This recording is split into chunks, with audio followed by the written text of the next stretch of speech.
Welcome to Grow With Me, a podcast and creative project from Garza Consulting.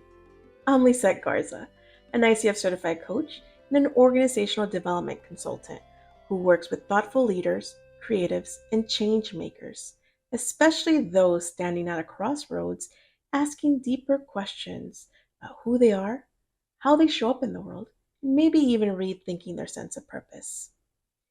Each episode is a short coaching session between two people who are meeting for the first time and working together in the moment to explore a question or a challenge. Whether you're listening, learning, or imagining yourself in the guest seat, you are a part of this, and I'm glad you're here. In today's session, we meet Katie, a solopreneur and a mom of three who are at the ages of 16, 4, and 2. She initially shares the goal of finding a coping mechanism to balance work and home. Together, we explore the space and the boundaries that can make it possible. A quick reminder, this conversation has been lightly edited for clarity and pacing while keeping the heart of the session intact. Thanks for listening. Let's grow.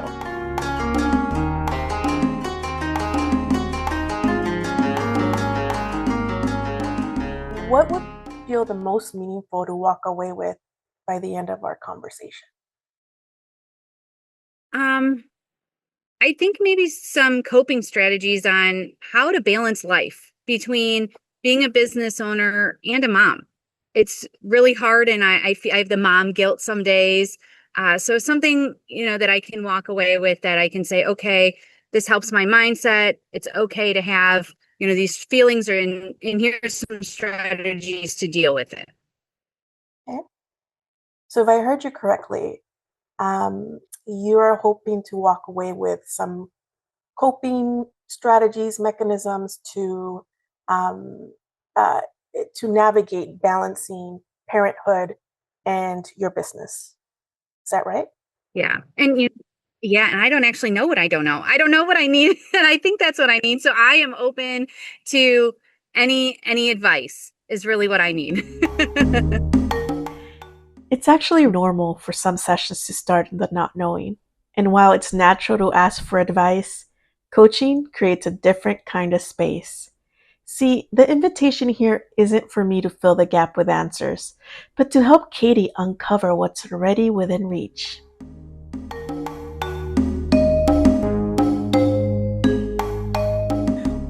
So having these coping mechanisms, what difference would it make for you?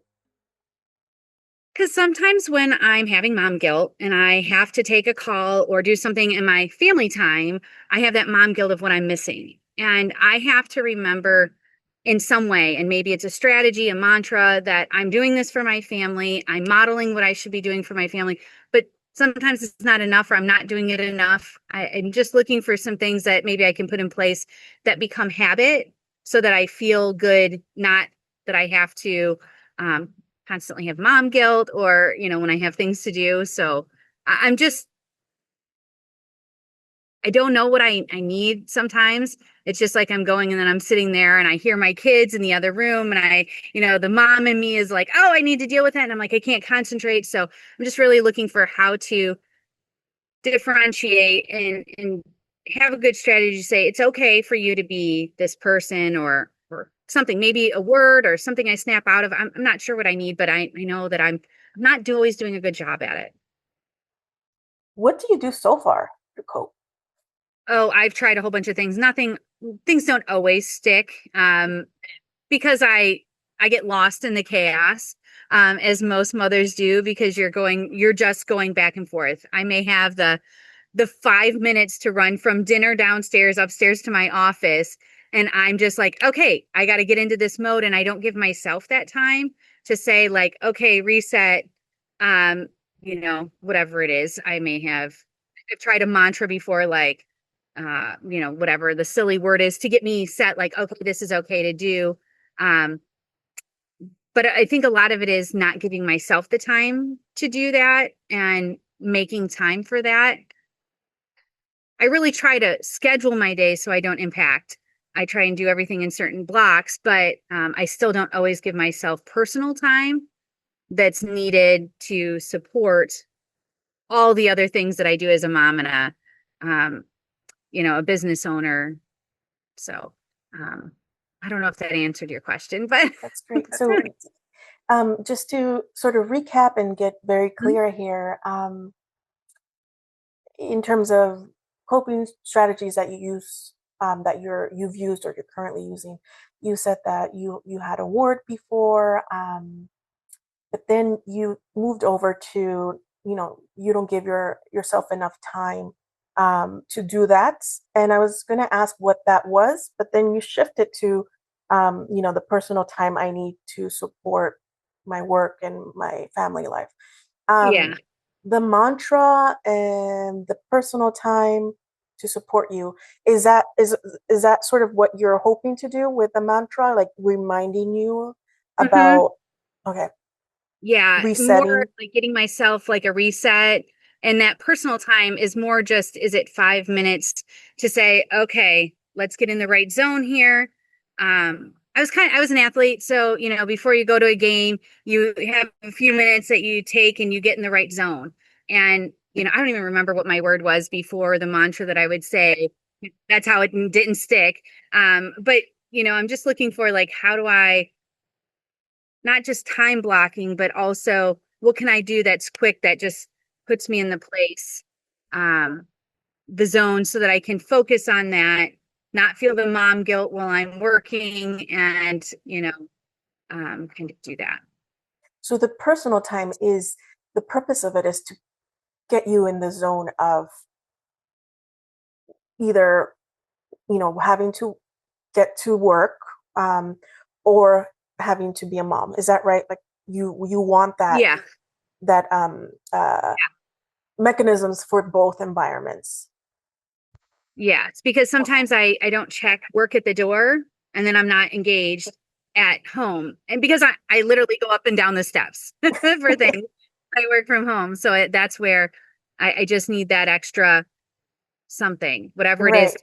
we set it back to what I need to do rather than free flowing, which free flowing is great. But what I have found is um, I don't separate things well enough and I don't engage enough in the right ways. No, it's hard because when you think of the time that you have with your kids, my kids go to daycare, they're preschool daycare, and but by the time they get home and by the time they go to bed, there's only so many hours. And that's why it's very important to me to feel that I'm engaged with them when I do have them. So I know that I need to make the most amount of that time. Making the most amount of that time, what difference would that make for you? Um it would make me happier. I know that my time with my kids makes me very happy. I love being a mom. I love playing with them, but I also like showing them who I am. And I like being able to be funny or, be there for them, but hear what they have to say.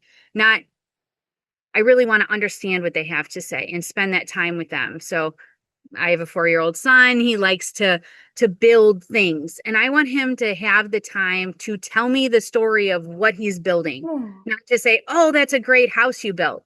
I want to hear, "Well, why did you build the house?" I wanted to dive deeper in because he's an amazing little architect, and I want to know those things because that's who he is. And I really want to understand more about my children to be a better mom for them. So hearing them more, understanding them more. Hmm. Let me ask you a question. Yeah, Let me give you a scale. yeah, Um, if you were to think about a scale from 0 to 10, 0 being you don't hear and you don't understand your children, and 10 being, you know, you understand them, you hear them, you take that time to really, soak it in. yeah. Where on this scale are you currently? Depends on the day. But in generally, I'd say probably a 7. Okay. I know I can do better. I know I do very well, but I know I can do better. So if we were to think about that 7 and think about how can you get to an 8? What would it take? I don't think much. I think it's more just one, probably just getting in that zone of, okay, the computer goes away until, after the kids go to bed. I can do that later. Um, Same phone, computers, like giving that time without technology. I really try, but sometimes it doesn't work. But also, um, taking the time I have to get it to their level, making sure I'm on the floor more, not in the chair. If I'm in front of them at their level, I'm more engaged rather than looking down on them. I might be in the same room, but they're playing on the floor. If I get on the floor, I'm more engaged. So that So would setting, probably start to submit the needle. gotcha. So setting the tech aside and being at their level. So you said, Hmm. being on the floor with them. Hmm. Um, Currently, what are some of the maybe barriers? Let's start with putting the tech aside. People messaging work, stuff that's about it. I'm pretty good about doing that. I just have to still prioritize them over my any tech. It's not like I'm sitting there scrolling for mindlessly. It's, oh, somebody messaged, so I'll answer it real quick. My kids don't stay up that late, so I still can answer most people. It, After 5, I can say, hey, you're not going to get an answer right now. Um, so it isn't that difficult. It just needs to be a priority. Like, okay, everybody's stuff puts on the desk. Or, we all put our technology away. And what are some barriers to getting at their level? Having like house stuff to do, like after dinner, everything needs cleaned up, or making dinner. It's really that. I've had some ideas of, that my oldest and my husband, help more. Not that they don't, but maybe they take a day to do dinner versus me doing it so that I can spend that time playing with the kids, as well. So that's one of my thoughts. I mean, my oldest is needs to practice because she'll be on her own soon. And my husband can help. But I feel like, okay, I gotta hurry. We ate dinner. Let's hurry up and get this stuff cleaned up, and then we can go do it. Well, it doesn't matter. The dishwasher will still be there once they go to bed, or that doesn't have to happen away that way. It's just maybe having a better routine of like, okay, everybody puts their own plates on the counter, or, things like that. Getting the little ones to really help. My 4-year-old is starting to. My 2-year-old is a mess. She tried to do it by herself this morning, and she dumped eggs. So sometimes it is what it is. It's a learning curve on that, but Yeah. so those are the things that I try to put in place to give me an extra 5-10 minutes that I can go and be with them. So you have tried these things. Yeah, I always need somebody to tell me, hey, have you thought about this? Have you tried this? I'm always looking to grow and get better, um, because I only know what I know. So you've tried these things and they've helped. Yeah, the biggest one, I haven't tried with the dinners yet. That was a new one Okay, I just thought got of. you. Okay. Um, but the the that everybody cleaning up their own stuff is a big one that we've been putting in place and teaching. Nice. You know, it's quite messy though. As you know, with having little ones. Mm-hmm. And then in terms of putting the tech away, I'm sorry, yes, putting the tech away, and you said a barrier is that people message you, and you said I just Hmm. have to prioritize.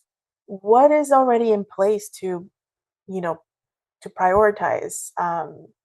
What are you already doing in terms of getting there to where Hmm. you want to be, to where you want to put the tech away? I'm really trying now to set boundaries with my team. I have people who are all over the country.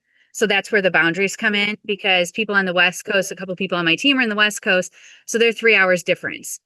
So that it becomes a problem where my boss on one side not my boss, but the coach that I work with also, um, I'm a fractional for her. And in that, she's going to be in Mountain Standard Time. And so we work through that. And so it's different time zones that generally cause the problem. I just have to remind them that this is my time and I'll pick back up at this time. How are you feeling about our conversation so far? Is there a thread that can be followed that can maybe take us to, to where we need to be in 15 minutes?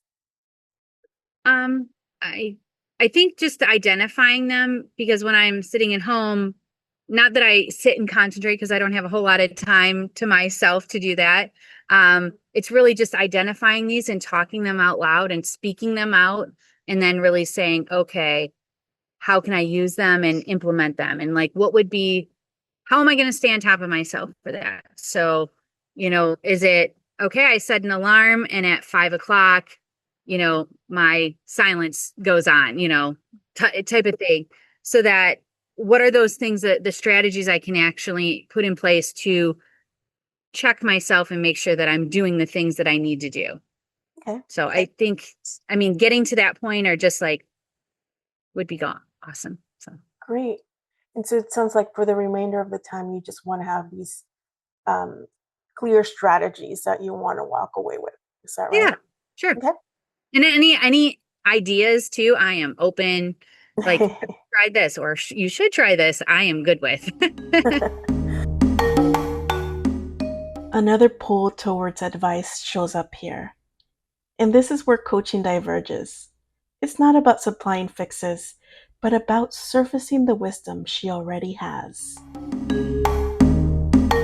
I think we started talking about some strategies. So if we were to just start a list, what would be number one on that list? And then you can, bringing in what we just discussed if you'd like.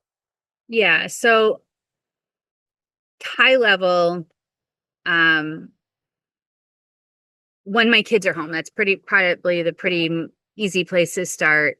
Um, Setting boundaries with my time for work. Um, and then also engaging the family more at dinner time for help and supported, what that means. So, with that, on those two things, for the first one with the time, I think just setting a timer, not on my phone, but maybe on Alexa, like we have an Alexa device, so that it's not something I forget about. It's always set, it's always going to be there. She goes off, I say okay, I push the button. Um, and then that would be helpful. Computers just stay, we have a desk in our kitchen. I have a laptop, so I can just put it there and it stays closed. Shut, not open. Um, and then for the family time of dinner, my oldest and my husband maybe picking a day that they do dinner. It'd be great if they each picked one, but we might be eating a lot of sandwiches with my husband. Um, and then really engaging the help of cleanup. They're good with some chores. My 2-year old is not, but if we all start modeling it, she of course joins in, but really staying firm on what those chores are so that it doesn't fall on me. And then once those chores are done, then we all go together and we can get on the ground. We can get on the floor and play or whatever. Because if I let them walk away and I'm not with them, I will clean the kitchen. So if we all do it together, the strategy is I get that time to leave too because it's all done, or it's to the point where it's okay for me to go. Would be two of the ones. So, setting boundaries for like when it's time to work. You said um, asking Alexa to keep a recurring alarm, right? That will go off every day at the same time. Hmm. And then the second thing you said is engaging the family more in cleanup, organizing with your daughter and husband on when they can take over for dinner.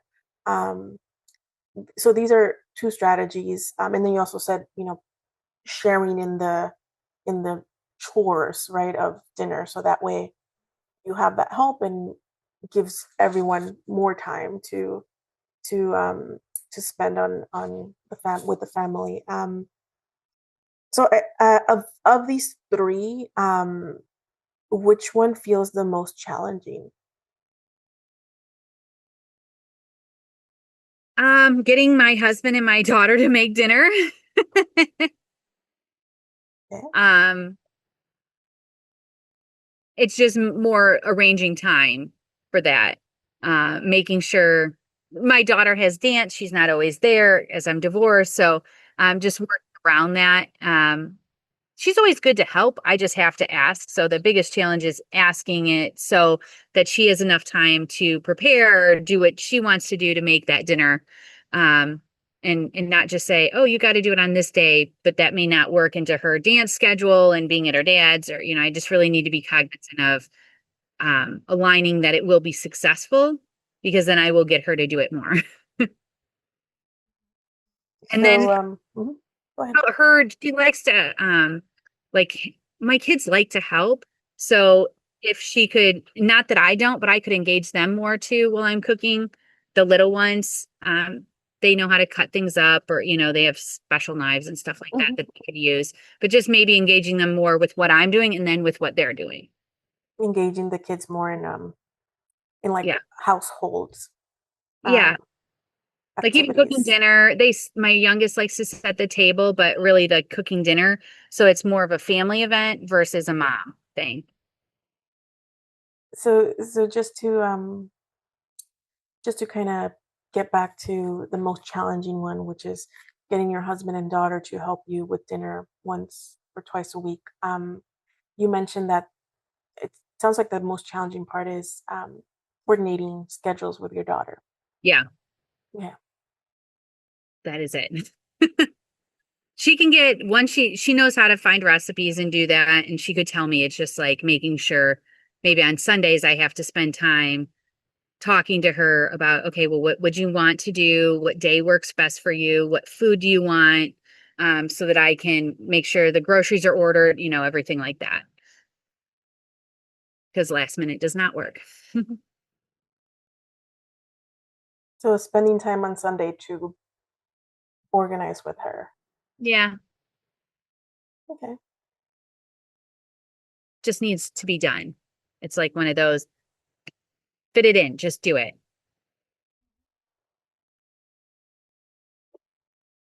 You know, a question popped into my head now. When you talked about engaging the kids in making dinner and cleaning up, how do you think that would make you feel? Oh, I loved my oldest and I cooked. She helped me all the time and I loved it. Absolutely loved it. She learned so much. That's why she's confident and she can cook now. I love cooking and I love being in the kitchen. So I would love to share that with them. So it'd make me feel better. It's just that transition of taking them. That's a lot of time that, like, right now it's getting nice where we live. So now they get to go outside. And so I'm taking them away from that time, one, that I need to wear out their energy. They go to bed to come in and do something with me. So it's just more of a barrier of changing their mindset on why we do this and why this is important and valuable. So that's just going to be a small hurdle that we'll have to continue to work on and engage so that they want to do that, not play. Right. And it sort of strikes me that in so doing that, engaging with them in the kitchen, it gives you that what you were talking about earlier, right? Spending more time with them, getting, and you said understanding them more, hearing them Yeah. more. Yeah. More time with them is all I want. My 16-year-old is going to go, next year's her senior year. I know how much time I have left. And it's like, I have two little ones I still get more time with. So I want to soak all that up as much as possible. And with this, like the piece about you said changing their mindset Hmm. on why it's important. I think you said. What is it that what do you think they will say when you start proposing this to the family? Um, oh, I want to play outside. I want to do this instead. because that's what they're used to. But they're now of the age that they need to understand that it takes a family to make these things happen. Um, it's just more about teaching them in the way that they understand, I think is the best way. And it takes time. It doesn't happen tomorrow. If they're 8 and 9, that's okay. You can set different rules. With 4, it's a little different. I'm fighting a couple different things, in that sense of their attention span and things like that. So it's really being prepared to bring it to their level and knowing what's going to work for them. And that's when they get engaged. Because, some things they can't do. They can't cook on the stove, like I need them to, so it takes more effort on my side. And that's probably why I haven't done it, because sometimes it's just too hard. But when they see that they've um, made something, then it's wonderful. I mean, I've seen it my whole life with my daughter, but a family friend came over and he had never made brownies. I don't know, maybe he was 5. And he was so excited to eat that brownie. It was the best brownie he's ever had. And he still talks about it today because he made it. And then Oh, every time love that. he would ask me to help. But he was a little older and he understood like what he did, created. And so he wanted to help then, but it's getting over that hurdle of doing what they want to do and actually engaging in seeing the product that they create. As Katie talks about cooking, her whole tone changes. She remembers teaching her oldest to cook and how even a small experience, like helping a family friend make brownies, left a lasting mark. It's a reminder that the strategies that matter most aren't always about saving time, but about creating connection. When you think about like why you want to put in this time, in getting bringing it to their level, and how you said it almost takes more effort on my part. But what might the other benefits be, besides, because you said that doing this with your oldest instilled confidence in her and know-how, but are there other benefits to engaging the whole family? Oh, yes, it is. I have a 16-year-old who tells me everything, everything. I don't judge. She just will tell me everything. Things that she probably shouldn't tell me, but she tells me everything. And that's what I want with my 2 youngest. It's because I gave her that time and I would just listen and I would ask questions. I wasn't there to judge. Now I'm like, we need to talk about that. But, when they're little, I just want to know what they think and what they want to do and what they want to experience. Um, and so I think it's brought us closer. And I want to make sure in today's day that, I want to, I want them to understand the value of talking and that we're always here for them. It's not the phone that they need. I want them to really see like the engagement between people happens together. And that can be cooking together, talking together, playing together, coloring together, whatever it is, versus sending a text. But they need to know, but by doing that, we're showing them, our kids, that we will love them. We're there for them. We're there to support them and their ideas. I'm not telling them what to do. I just want to know who they are and what they want to be and their hopes and dreams and support that. um One of the things that at our checkpoint you said, I want to walk away with some strategies, right? Mhm. And so going back to that, um, do I have your permission to maybe give you the list that I've Sure. composed? Okay, great. So let me just get my notes organized here. And so um, I'm gonna kind of say this maybe verbatim from what you said or what I wrote down, and then we can clean that up a little. So you said, number one, when kids are home, setting those boundaries, time for work, right? And you said setting a recurring timer with Alexa where that always goes off every day. Hmm. Wanted to check. Is that right? Okay. And then number two is engaging the family more for help. And this is sort of like a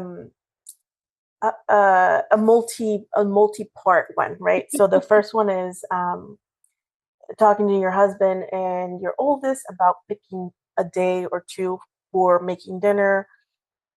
We talked about what would help you in doing that. And one of the things you said is sitting down with my oldest maybe on a Sunday to organize and coordinate recipe ingredients and such, right? And then and you said that was the most challenging, and that having that time to organize would help. How does that one land? Is that right? Any adjustments? Okay. And number three, and so that's sort of how the this item began to evolve, right? You said arranging time for organizing, aligning, and then you said engaging everyone in household activities. Hmm. Spend asking having your little ones at home helping you prepare things, but you're concerned that they don't want to be there and that they want to be out playing. Yeah. And you talked about the mindset, and one of the things you said is, I need to get at their level, right? Hmm. And then you told me that beautiful story about the 5-year-old, which I loved. And then we talked about the wonderful benefits of doing this, right? So I wanted to tease out this one a little bit more. So getting at their level, what would that take?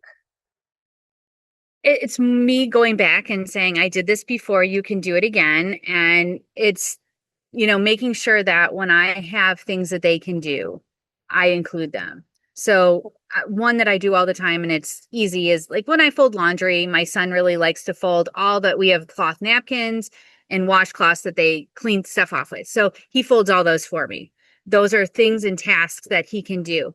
But I bring it out to where he is and we do it together. So when in the cooking aspect, they have their own tools, but getting those out because they're excited about them.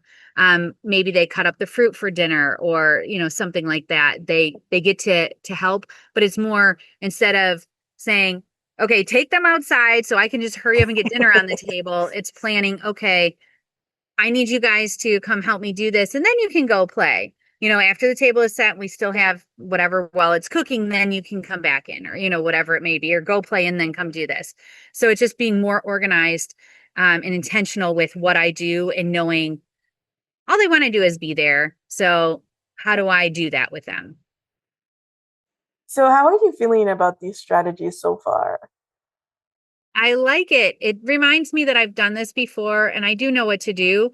But when you're in the moment and everything else is like on you, you're like, I don't know what to do. Just forget it. Just go outside, and then I lose time. And then I'm like, what could I do? So just having the opportunity to talk to you and go through and remind myself, one, I can do it. And there are some strategies I can do and put in place to get the outcome I'm looking for. Is just a big relief. In this, engaging your family in the kitchen, let's call it that. How frequently do you think that could be done? Um, right now, I would say 1 or 2 times a week, but I would love it more with my little one or with my oldest when she was little. It was all the time. It was just her Yeah. and I. And so I know what value it does bring. Um, it's just making sure to, as they get older, it's easier.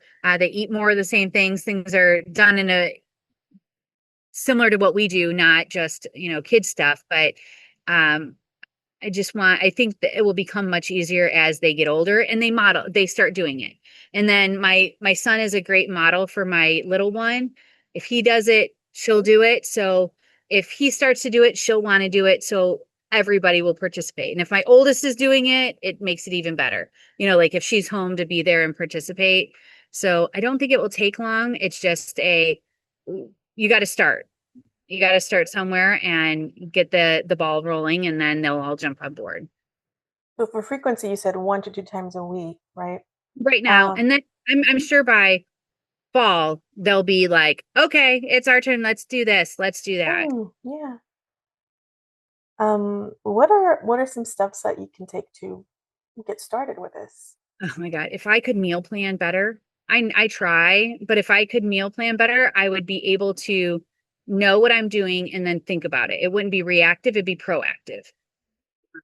I do that in my business. I do not do that always at home. So being proactive about what we eat and then our days would be much easier because it would give me that time to make sure we had time to do something.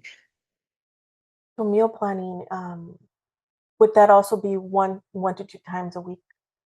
I would meal plan the whole thing, but pick specific meals that would be the best suited for the support and help. If everything is going in the oven, forget it. They're not interested. I would need to make sure like what could they cut up, what could they do, that kind of stuff. Like I love the idea of meal prep and doing it all ahead, like some people do.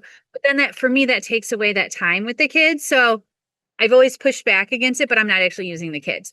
So I need to I need to meal plan, not just meal prep. I want that to happen. I want the kids to participate. I'm sorry. What was your question? No, you're good. You're good. So I mean, this is a really good point where, there are a lot of moving pieces here, right? Are there things that would make it easier to do everything that you want to do in terms of meal planning, meal prepping? Are there shortcuts or things that you want to consider? Um, I really just spending time thinking about it. I mean, I love to cook, and so it's not that I don't know how to do it. It's just making sure I have that time. It's just back to um what I talked about before, that personal time. Sometimes you just need to be away from the chaos for 5 minutes to say, "Okay, here's what it is," because that 5 minutes is going to set my rest of my week up because then I know, okay, I already know what we're going to eat. I know how to grocery shop. I know what things can happen on what days. So then I can include everybody as well. So just giving myself that time instead of feeling like I have to be with the kids all the time, it's giving myself the time to do better for them. I like that. And I'm so glad you brought that back to this personal time because we were talking about it earlier. Considering everything we've talked about so far, how does that change? How does a conversation change your perspective on how you can get that personal time? Hmm. I mean, I just have to ask for it. Like, say I need it. I just have to be upfront, like with my husband. Okay, I need this time. And not that he isn't good with it by any means. I just have to be willing to say that. Um, I just don't stop and take the time. I need to realize that I need it just as much as the kids do, to be a better mom for them. And so giving myself that it's okay to ask for this because you're going to do more for them if you do it, and you have more time with them if you just take this away, this few minutes. So it's just the permission, which I think a lot of it comes back to I was divorced for a long time. And so it was just my daughter and I. And so I didn't have that luxury. I was with her. I was her constant companion. So I didn't have a lot of personal time except for on days that I didn't have her. So but when I was with my family, I felt like I had to be with her. And I still feel that like I only have you so much time. I need you now. Like I need everything. But it's just permission to say, okay, Yeah. I can do this. Permission from who to who? Myself. It's not anybody else. I mean, my Giving husband doesn't, yourself permission. yeah. My husband Okay. doesn't like he's like, whatever you need. But I just need to say it. How do you give yourself permission? Um, Thinking about my own time, stop moving so fast. Um, I'm in control of everything, and sometimes it's okay to say, okay, like let them go and do whatever they need to do for a few minutes and take your own time. Like my husband can handle it. He'll go do it. They'll be fine. Okay. So So reminding yourself of these things, right? Like yeah.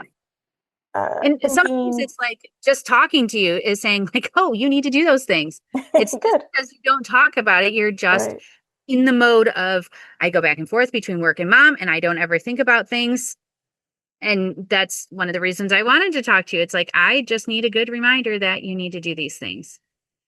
You are human too. And I wrote down just to recap this part. Um, Thinking, stopping to think. I think you said, or thinking more, taking Hmm. more time to think. I think you said, and then stop moving. I'm always in control of things, but reminding myself that it's okay to let them go. Right? Hmm. Is there anything else that you would need in order to give yourself permission? No, These three things. Great. Yeah. All right.